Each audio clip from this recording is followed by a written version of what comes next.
it should become obvious why things like pornography, not just the accessibility of pornography, but the intensity of pornography can negatively shape real-world romantic and sexual interactions. This is a serious concern. The discussion is happening now. The underlying neurobiological mechanisms you now understand. This isn't to pass judgment on whether or not people like or don't like pornography. That's an ethical discussion. It's a moral discussion that has to be decided for each individual. But again, any activity that evokes a lot of dopamine release will make it harder to achieve the same level and certainly the greater level of dopamine through a subsequent interaction. Yes, indeed, many people are addicted to pornography. And yes, indeed, many people who regularly indulge in pornography experience challenges in real-world romantic interactions. You now understand the mechanisms behind what I'm telling you. Now I'd like to talk about the positive aspects of rewards for our behavior and the negative aspects of rewards for our behavior. And from that, I will suggest a protocol by which you can achieve a better relationship to your activities and to your dopamine system. In fact, it will help tune up your dopamine system for discipline, hard work, and motivation. Hard work is hard. Generally, most people don't like working hard. Some people do, but most people work hard in order to achieve some end goal.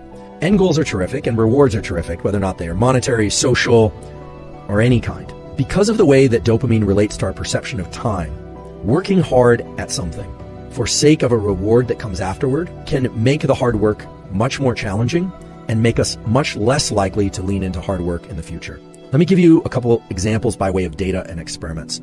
There's a classic experiment done actually at Stanford many years ago in which children in nursery school and kindergarten drew pictures. And they drew pictures because they like to draw. The researchers took kids that like to draw and they started giving them a reward for drawing. The reward generally was a gold star or something that a young child would find rewarding. Then they stopped giving them the gold star, and what they found is the children had a much lower tendency to draw on their own. No reward. Now, remember, this was an activity that prior to receiving a reward, the children intrinsically enjoyed and selected to do. No one was telling them to draw. What this relates to is so-called intrinsic versus extrinsic reinforcement. When we receive rewards, even if we give ourselves rewards for something, we tend to associate less pleasure with the actual activity itself that evoked the reward. Now, that might seem counterintuitive, but that's just the way that these dopaminergic circuits work. And now understanding these peaks and baselines in dopamine, which I won't review again, this should make sense. If you get a peak in dopamine from a reward, it's going to lower your baseline, and the cognitive interpretation is that you didn't really do the activity because you enjoyed the activity, you did it for the reward.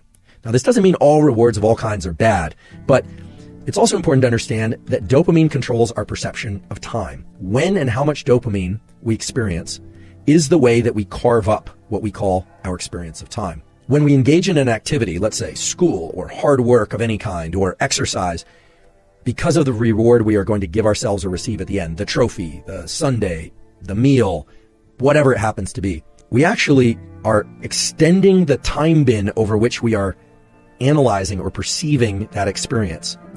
And because the reward comes at the end, we start to dissociate the neural circuits for dopamine and reward that would have normally been active during the activity.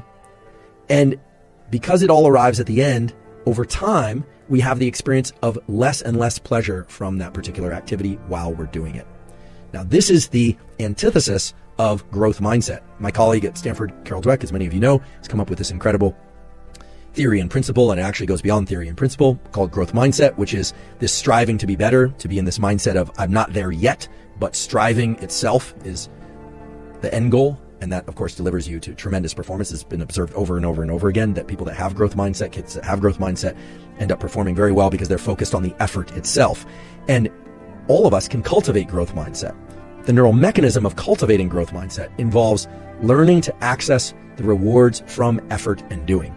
And that's hard to do because you have to engage this prefrontal component of the mesolimbic circuit. You have to tell yourself, okay, this effort is great. This effort is pleasureful, even though you might actually be in a state of physical pain from the exercise. Or I can recall this from college, just feeling like I wanted to get up from my desk, but forcing myself to study, forcing myself.